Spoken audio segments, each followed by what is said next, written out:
there was this, that I knew that I, as an observer, as a consciousness, as a being, and it's hard to put words around. I wasn't dying; the body was dying, and so it was just sort of this moment of fascination where I looked upon my own body as just this sort of almost like a creature, a pet. It was hard for me to understand how to put it into words at all. I just knew it wasn't me, and because I knew it wasn't me, it wasn't that important. Which is why instead of seeming like some catastrophic problem, it just seemed kind of fascinating.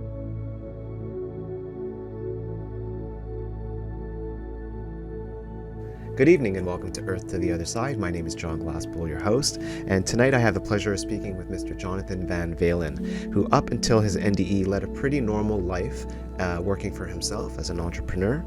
22 years ago, Jonathan had a near-death experience due to complications in surgery. Jonathan, I'd like to welcome you to the channel. Thank you so much for being on the show. Thank you so much, John. It's a delight to be here. Thanks for having me. Absolutely, my pleasure. So you had your near-death experience 22 years ago, and so this is quite a while ago, but I'm anxious to hear all the details. Like, tell us how it happened. Let's take us back to the day. The underpinnings are so ordinary, which is I had I had a surgery on the back of my throat that was for sleep apnea, which is a little bit unusual for a 29-year-old kid. But it was just sort of as a matter of genetics. I had sort of mild to severe sleep apnea, which I had no awareness of. I just thought life was tiring every time I woke up in the morning. And It was a long process, but eventually it was pretty clear that the surgery was really the only reasonable option. Um, and this did not in any way become one of those operating table near death experience things.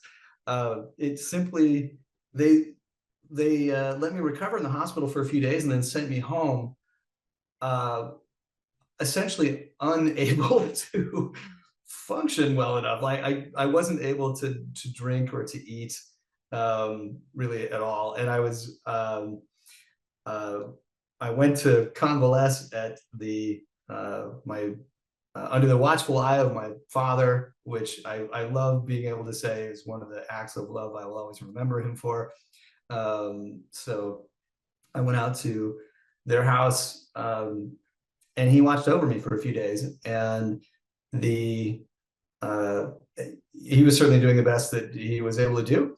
Um, and it was kind of on me to do things like eat and drink.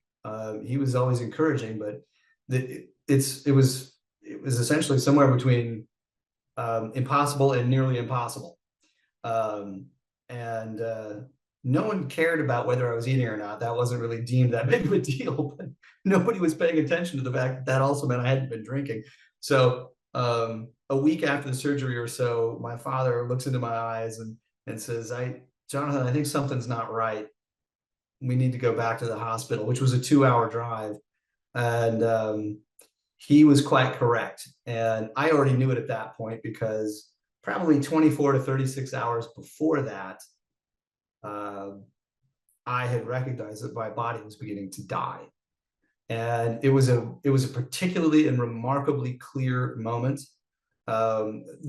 It's like so many of these things, it's hard to put into words, but the most vivid description I can give it is simply that there was this crystal clear inner click, and it was in that moment of that click that I recognized without fail, with just tremendous clarity, that my body was beginning to die, that the life force in it was beginning to drain away. And there were two things that were particularly remarkable in that moment simultaneously. Was in the moment that I recognized that, it was also instantly recognized that I wasn't my body. And I had never seen that before in that way. It's certainly not with the kind of clarity that it came with in that case. It was immediately clear that there was some aspect of my being, my consciousness, that was sort of a witness to this, that was observing the fact that my body was dying. But the reason it was such a such a clear awareness was that the the form, the physical body that was dying, was clearly so different from that observer, that witness, because it was crystal clear that the witness itself hadn't changed at all, that there was no change in it, that there was nothing about that witness was impugned or suffering or dying in any way. And so all of a sudden there was this stark contrast between them, and that's why I guess you could say it was so clearly noticeable. A second thing that happened in the moment of that click was, in addition to recognizing that the life force was beginning to drain away, was that it was at that time it was going relatively slowly, and there was this immediate awareness that it was going to take a little while, and I forget how obtuse it is to say something like I'm about to say, but um, the fact that I knew it was going to take a while, I found it charming. Uh, it was sort of like that.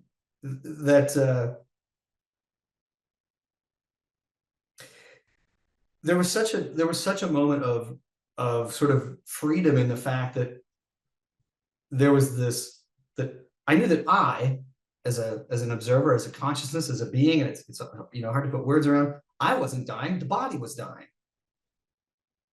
And so it was just sort of this moment of fascination where I looked upon my own body as just this sort of, almost like a creature, a pet. It was hard for me to understand how to put it into words at all. I just knew it wasn't me.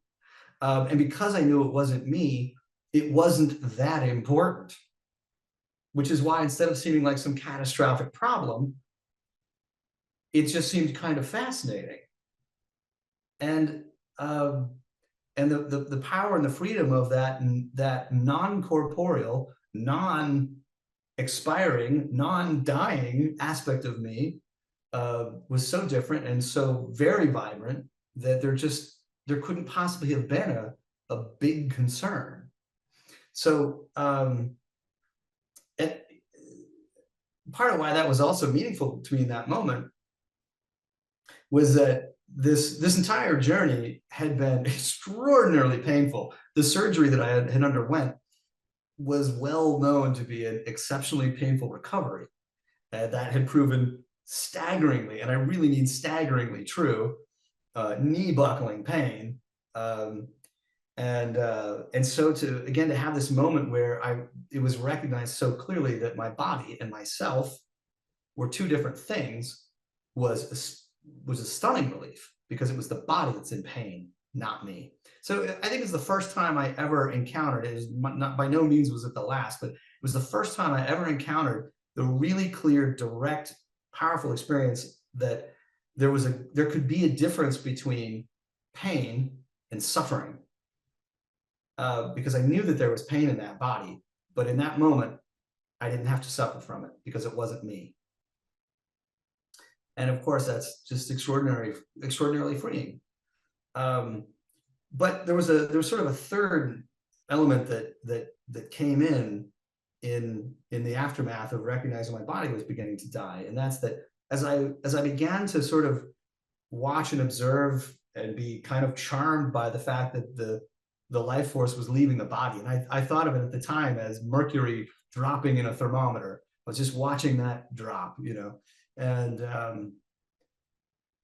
as that mercury dropped, as that life force fell away, I began to be aware also of this even sort of greater experience in which the sense of the individuated sense of self began to fade into something that was absolutely vast.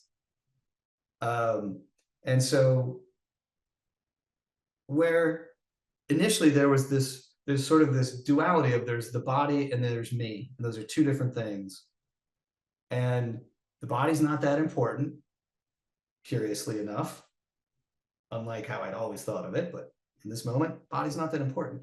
And this alive being consciousness that is me is still a very separated, individuated sense of self. It's an observer self. But what I began to experience was that that observer self was beginning to dissolve. Its individuality was beginning to fade into this incomprehensible, ineffable vastness. Um, and uh, and again, it was happening relatively slowly, but it sort of brought with it a whole additional level of um, awareness that gets harder and harder to put into words. But the if the body and the self were already two separate things, then the pain part is easily taken care of. Suffering easily taken care of. um, and uh, and that merging into what felt like an undifferentiated, unindividuated vastness, in which that individual sense of self was dissipating. Um, that could sound that could sound quite scary to people. If someone had tried to explain this to me at the time or beforehand, it would have sounded well, it would have sounded very difficult to grasp, first of all, but also kind of scary. Like, well, that's the end. That's where you really disappear, huh? Um, but the direct experience of it was once again put everything I thought I understood completely on its head, upside down and backwards, because instead of being what felt like a disappearing act, it was the opposite. It was dissolving into the wholeness of absolute allness, in which absolutely everything is present and if that is so, then it's impossible for anything to be missing. And if there's nothing missing, there cannot possibly be any sense of loss. And so in losing that sense of self, it was a gaining of proportions that was equal to the absolutely incomprehensible vastness of what's all, what's one, and so on. Um, and so my natural default awareness and reaction to all of it was an absolutely overwhelming, simple, quiet joy. Everything was fine. There was certainly in that frame of reference, how could there possibly be anything wrong? As you know, But you said it yourself, right? Because you'd mentioned earlier that it was sort of like a feeling of this loss of self finally dissolving into the vastness, oneness of everything, right? yes, But I mean, that's sort of I think what that is your yourself being your ego, yourself, the pile of things we've yes. experienced in this experience itself, starts to dissipate, dissolve. And Mhm. then, like, as you said, you become everything, right? Yeah. I mean, you don't lose anything, you gain it, everything. Like you're literally everything. Mhm. I knew that at the time I could not possibly explain this to my father, who was watching over me. I could not possibly look at his, well-meaning face and try to explain that my body was dying and that that was irrelevant. I couldn't explain to him that I wasn't my body. Mhm. And far and away, there's no way I could have imagined wrapping my head around trying to explain to him that my own individual sense of self was dissipating and that that was delightful. And delightful doesn't come even close to capturing the scope of it. And so my response, like I said, was first of all just a quiet joy, in which, first of all, the entire thing, surgery and recovery and pain and all that had been really very arguably absolute hell, in the ordinary way we think of such things. Um, and it was the minute my body started to die was where it turned into just the opposite of that, just utterly the opposite. I mean, I'm trying not to say the word heaven for some reason. It sounds a little almost over poetic, or I mean, it's such a loaded word, but it went from the worst possible kind of suffering to a kind of release and a kind of freedom that is so far the opposite of that bondage that it is difficult to express. Um, and So in addition to that just sort of quiet sense of joy, there was also a recognition that the body itself was tired, and for days it had been almost impossible to sleep, you know, which would not at all be unusual for someone under circumstances like these. But for the first time in days, I thought, well, I think I'm just going to go to bed. And for the first time in a week, I slept. Um, and I would still wake up during the night. Um, and every time I did, I would check in with the experience. Is the mercury still dropping? Yes. Is this merging with the infinite vastness still continuing? Yes. Oh my God, it's spectacular. It's delightful. It's quite lovely. Um, and I woke the next morning, and I just I didn't have much of a day to go about. I mean, I was just sitting around my parents' home and trying to recover. There's not much to do. My dad's sort of in and out of the house doing chores and working on various projects and checking in on me regularly. And I don't mention a word. And it seems perfectly understandable and reasonable and lovely. Nothing needs to change. I'm dying. He doesn't know that yet. And it wasn't until probably midday, maybe early afternoon, probably mid-afternoon now that I think about it, that he came back by, and he just said, something's not right. Something doesn't look right, Jonathan. Let's load up the car and head over to the hospital. And I said, sure, let's do it. Why not? And I said it at the time because, having been enveloped in that experience for probably around 24 hours at that point, I had one of the sort of additional awarenesses that had cropped up was that crossing the threshold from physical embodiment to the other side, as we often call it these days, is, well, it's about as easy as falling off a log. And there's a remarkable amount of choice in it, in a way. I realize that that's a statement that could garner a lot of response in many different kinds. But I could, at the very least, I could say in my own experience, it was exquisitely clear that there was a simple choice, and I had all the choice in the world, all the power of choice. I could step over that threshold. I could opt not to.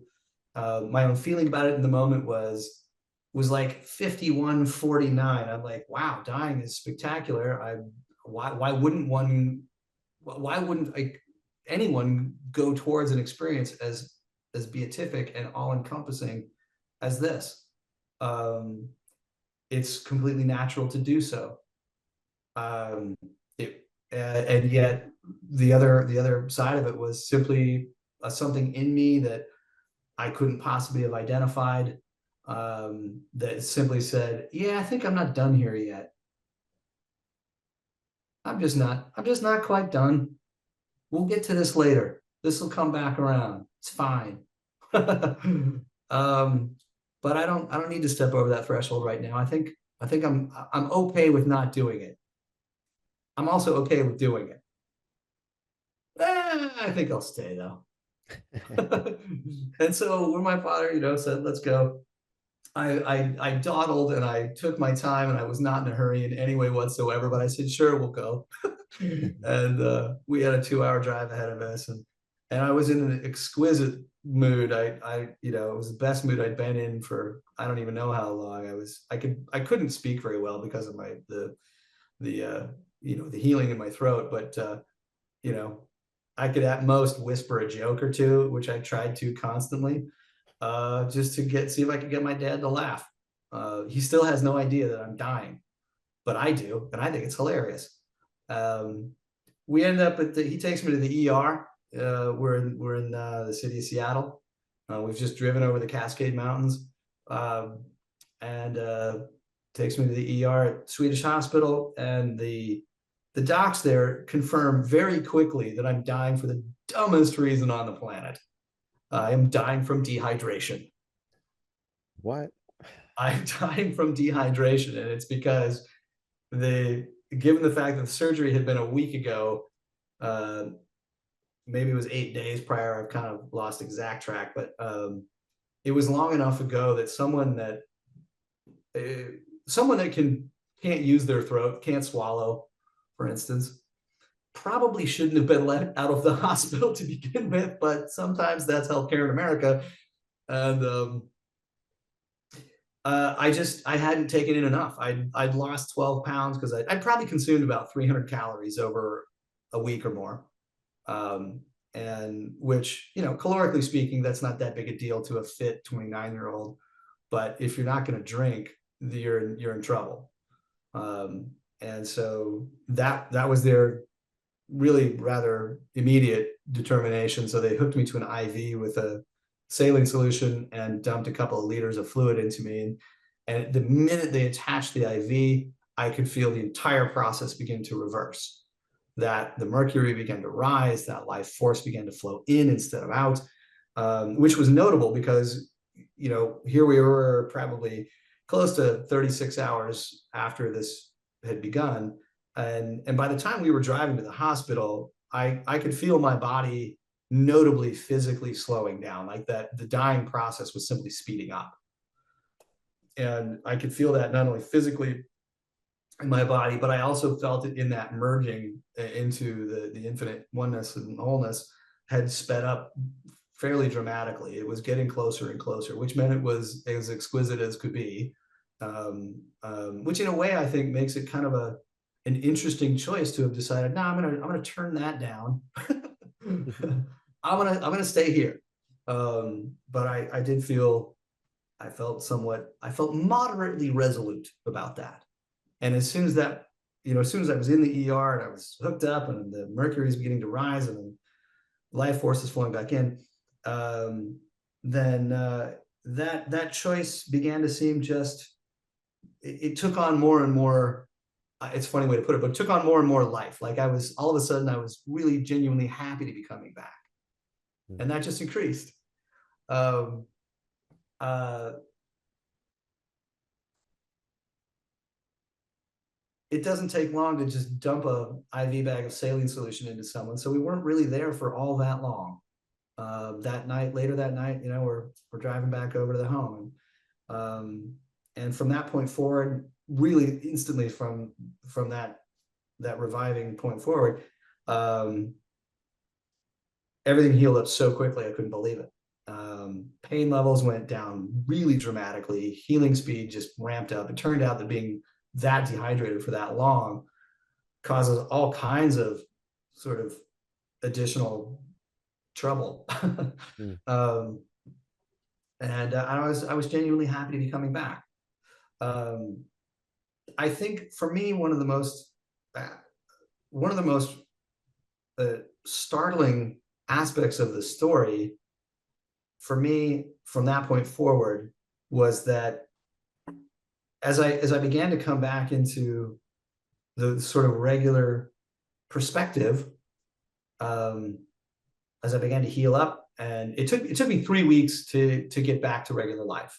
So I spent about 3 weeks at my parents' home, and I went back to my own home. And by the time that happened, I was ready to get back to work at my very fledgling young career at the time, all of which changed pretty quickly after that. But I was ready to get back into the swing of things, and it was it was such a contrast to the states of mind that I had experienced during this that it was difficult to take it with me. And the fact is that I kind of buried that experience in my own awareness, buried it in my own consciousness. And it's not that it wasn't something that I could forget, but it did become sort of like a dream. Like when you wake up and that dream is fresh and you've got it, and it kind of fades away. If it was a really intense, powerful dream or something like that, you spent some time with it, then you will remember it. but it still has that quality of having been a dream, and you know that that was a very different place than where you are outside of dream world. And it just, the degree to which I sort of buried the whole experience in my consciousness for quite a few years is what surprises me about it when I look back on it, because it was so powerful at the time. And um, and there's a way in which I could say that that may have been one of the turning points in my own life that kind of turned me wholesale into a different direction, a bit of a different path. There was a bunch of additional experiences coming that I had no awareness were going to come, that had to do with death and dying, other people in my world, friends, family members, that as I encountered each of those things, it sort of forced a return to some of these awarenesses. As I sat with my grandmother as she died, as I sat with the friend who was dying from cancer, these sorts of things, and it sort of forced me to reconcile with my own experience. Mm. And it becomes another chapter in my own journey that could easily be another chapter. Well, it could be a whole lot of other things. It could be an entirely other podcast by probably many times over, frankly. But maybe that's enough for a moment. I mean, I've Yeah, maybe. thank you so much for sharing this with us. Really, really appreciate it. And it's all very, very, very interesting. I have a couple of questions. Fire away. Let's see. It's interesting that you mentioned about it being sort of like a dreamlike, at a certain point it became more, dreamy like.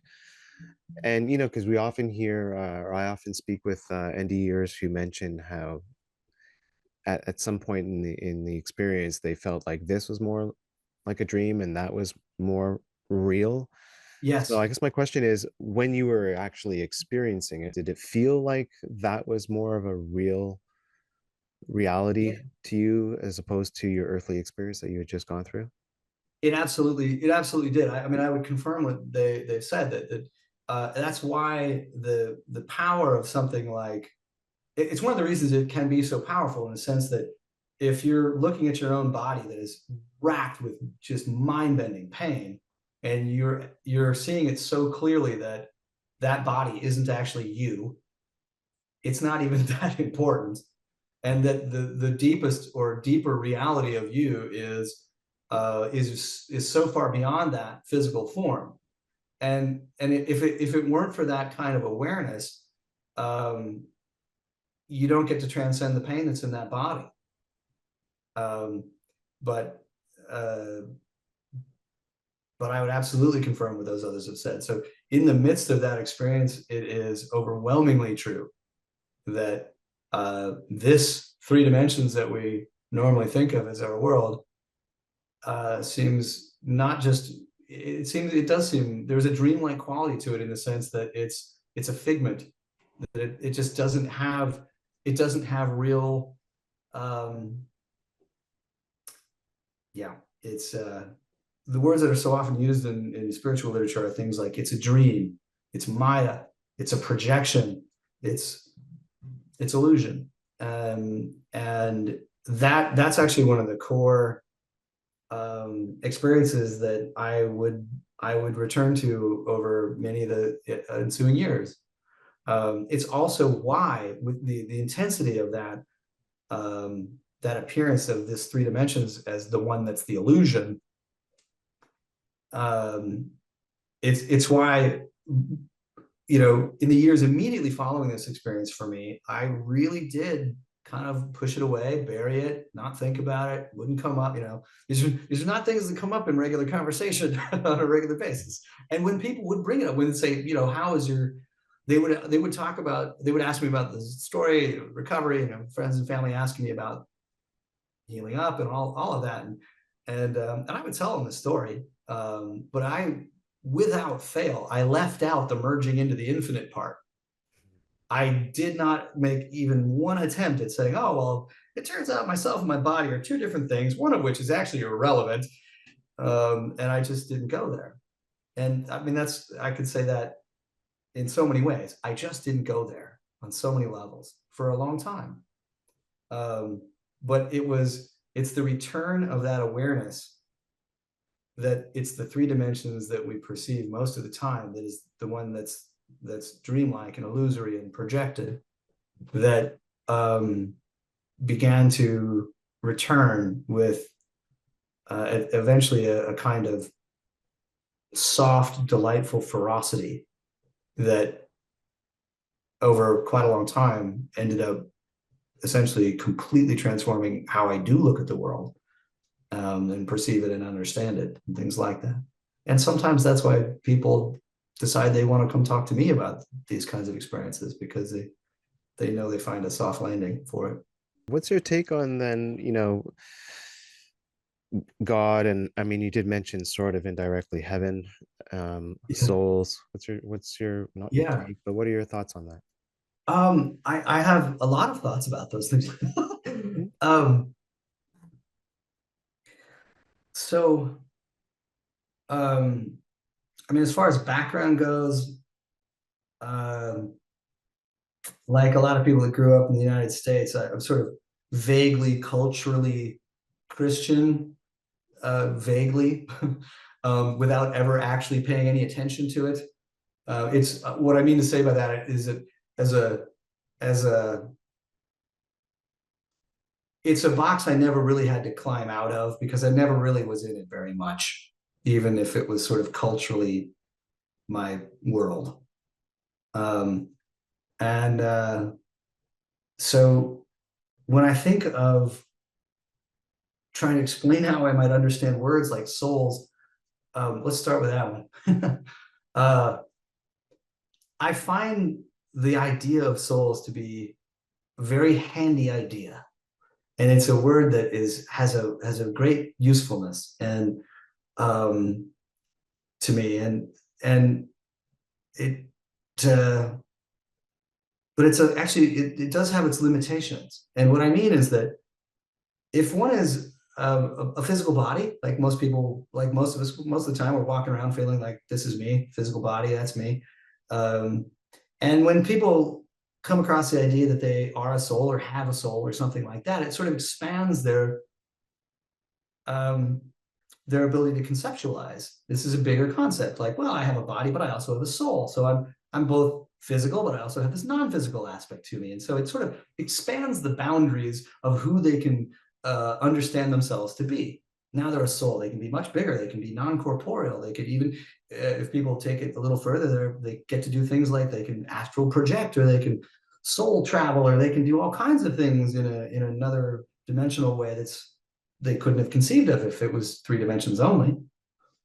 Um, but to me, at the end of the day, and I mean at the very, very end of the day, that idea of the soul is still not actually big enough. It's still a very limited and limiting conception that doesn't, it has a sort of practical utility at a certain point along the ladder.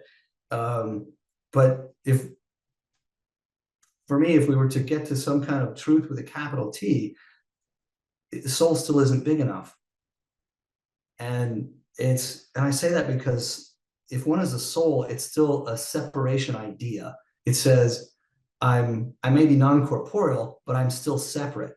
I'm a separate individuated soul, separate from these other souls, having a very individual soul journey.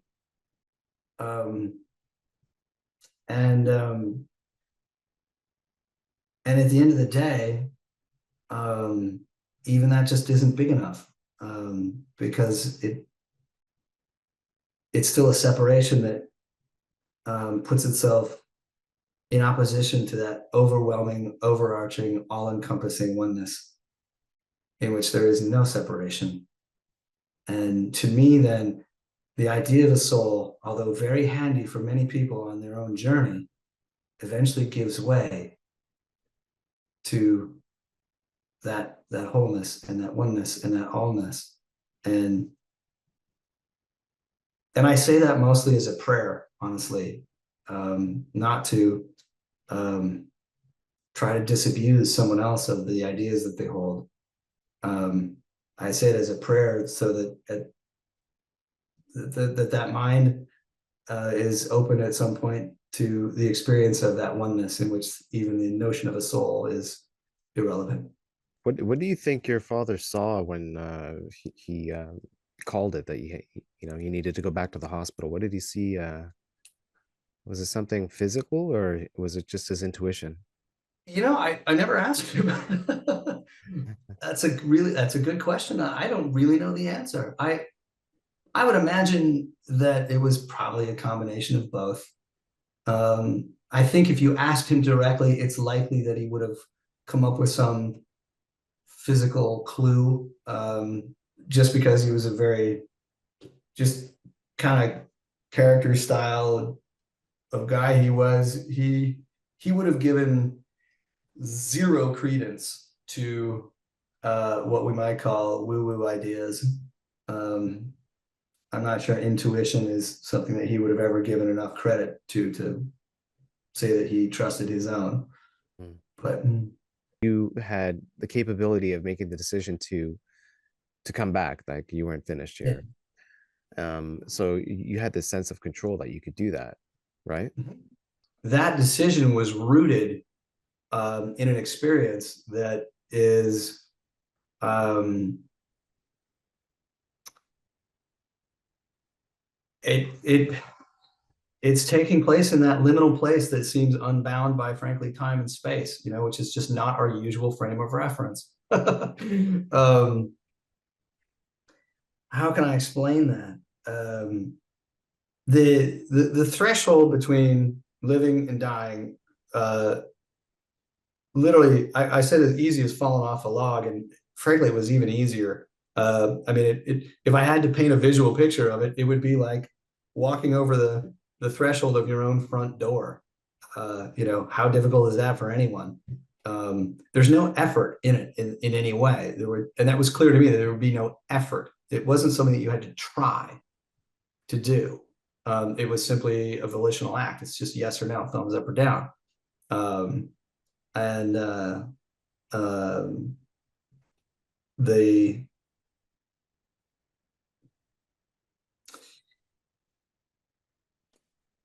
there's so much about there's so much about spiritual experience that is I don't even like the word spiritual most of the time. Um, that alone is troubling to me sometimes. It's hard to define what spiritual is. It says it's one of those words that has this vast array of meanings that is projected by in a unique way by probably virtually everyone.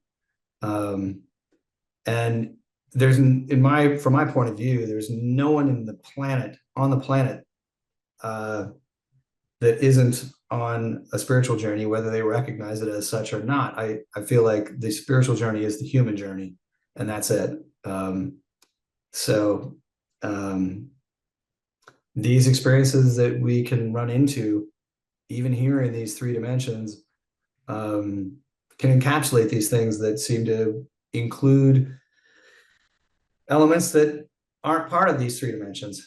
And that's because, from my point of view, that's a paints a picture of how much larger our minds are, and it's from that part of the mind that reaches beyond these three dimensions, and that part of the mind that gets to make choices like, well, am I going to stay or am I going to go?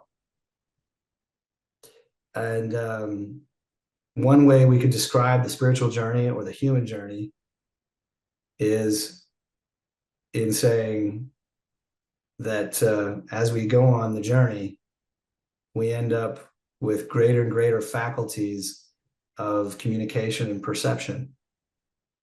And the further we go, the more likely and possible it is to find yourself in the kind of situation where you can make this kind of choice. um, and make it very consciously instead of sort of unconsciously. At any point in time, did you feel like you were not alone or that you could ask questions? Because other NDEers, not everybody has their own experience, and I've spoken to others who've had experiences very similar to yours as well. Um, but they'll say things like, it's not like I had a sense of knowing of everything all at once, but it was more of a matter of if I had a question, in a split second, the answer was already there before I finished answering. I mean, asking the question, you know what I mean? So I was just wondering if you had anything similar to that in your experience, what you I, thought of that. yeah, I can't say explicitly in that framework that I did. The My response to what was happening to me at the time was not questioning. It was just sort of an absolutely agape awe of silence, just like shocked into silence, so that the notion of asking a question had just didn't even arise.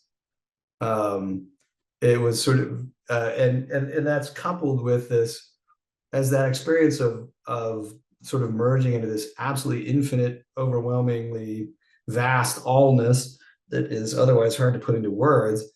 Um, since a part of that awareness is that there's nothing missing, and in that everything's whole. It's sort of like, well, how could a concern arise? How could a question even arise?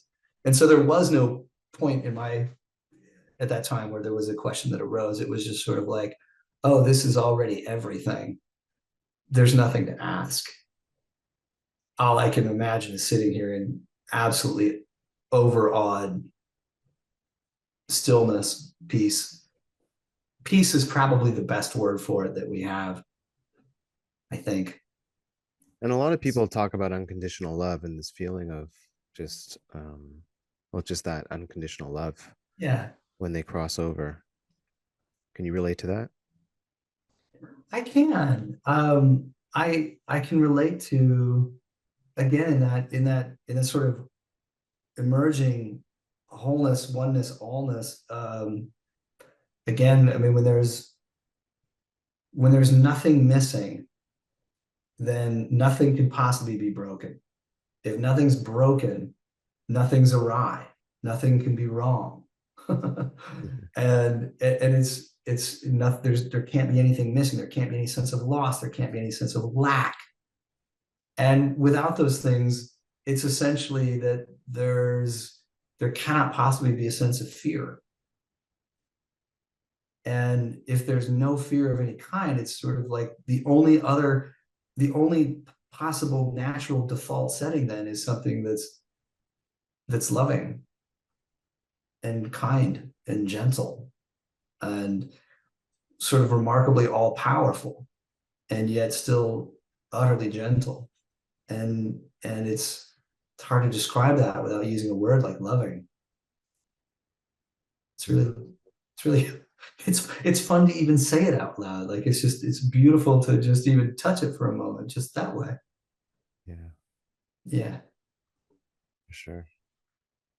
Wow. I hope that somebody listening to this gets to just have a quiet moment of that, a touch. Hmm. Yeah, because it's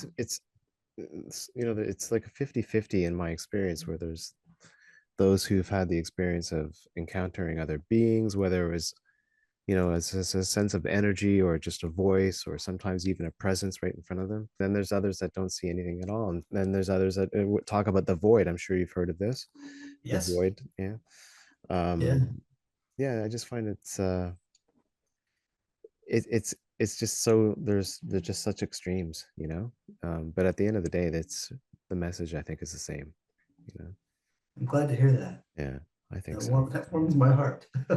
And you mentioned something, you touched on career change. So how like talk about some of the more obvious ways in which this experience changed your life.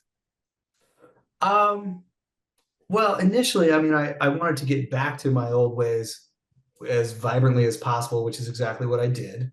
And then there was this sort of slow erosion from that point, um, where it was like, no, you're not going to leave this completely in the dust. You're not leaving this completely behind. It's actually going to stay with you and germinate.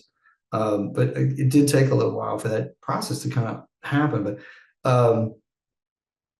like at the time, like gazillions of other young men in the city of Seattle, I worked for a technology company, um, and was actually quite soon laid off in one of the waves of busts and dot bombs and things like that, which I was delighted by, um, because it afforded me an opportunity to actually begin to really make a shift.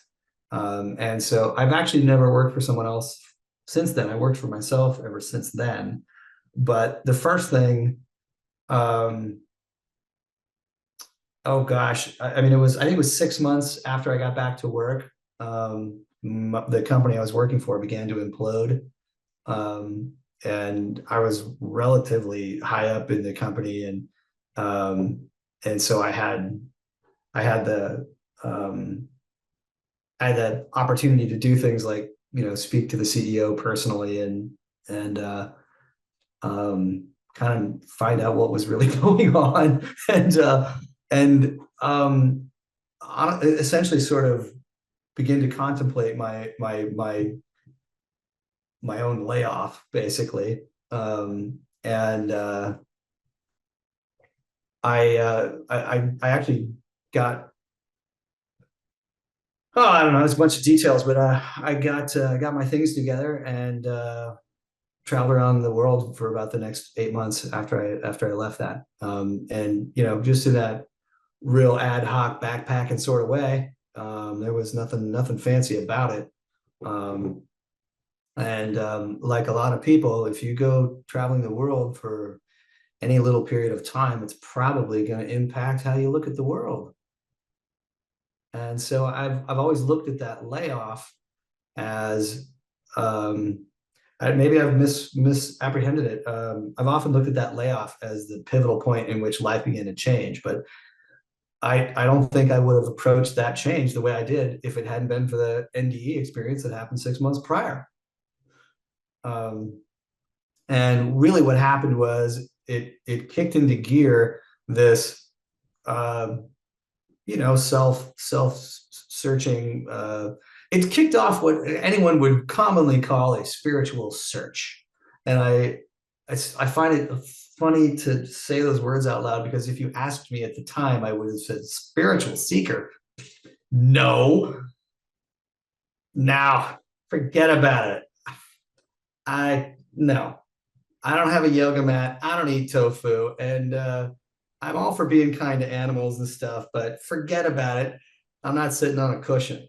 Um, I'll it just I couldn't I wouldn't identify with that crew, even though those are all things that I would also privately look upon as things that are frankly rather admirable. But it just didn't fit my own self-image at the time. Yeah. But it did precipitate the beginning of an active search that eventually I would have to concede ended up in the spiritual realms. Um, and that was pretty much my 30s right there. By the time at the end of my 30s, that had come to a point where, from a long series of inner experiences, some of which we may talk about, maybe even some other conversation or something. By the time I got to the end of my 30s,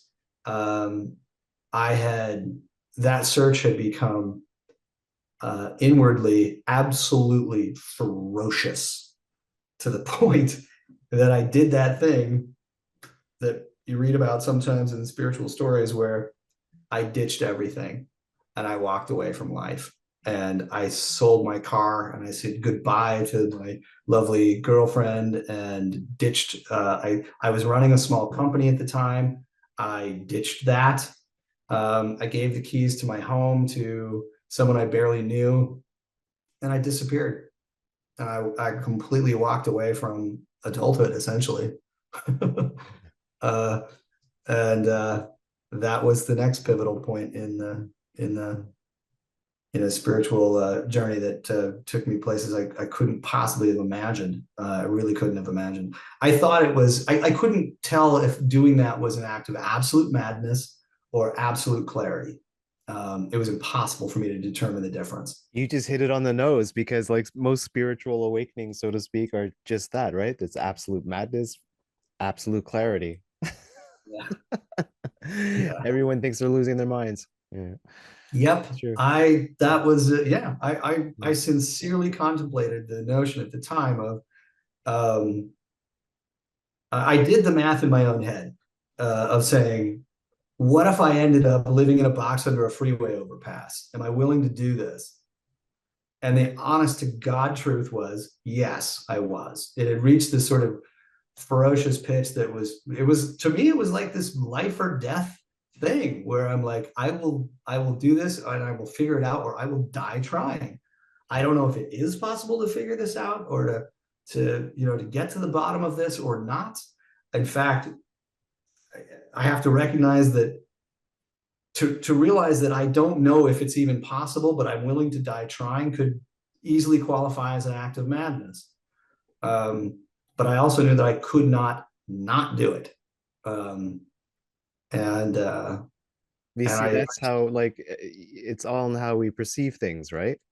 And our perception as we evolve obviously changes. Yours has changed drastically.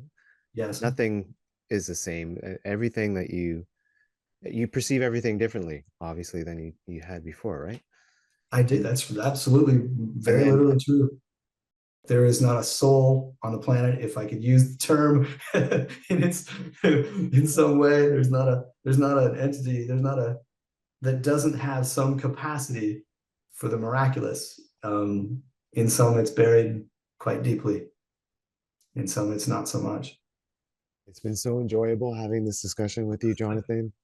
Thank you so much. And we could talk all night. I mean, I just really very interested in what you have to say. And I really enjoyed your experience. Thanks for sharing it. John, thank you so much. It's been an absolute joy to be with you today, Thank and you. it really is my sincere hope that this finds some other ears that can hear it. Yeah, same So, here. Same here. amen to that. Yeah. Thank you, John. You're welcome. Thank you.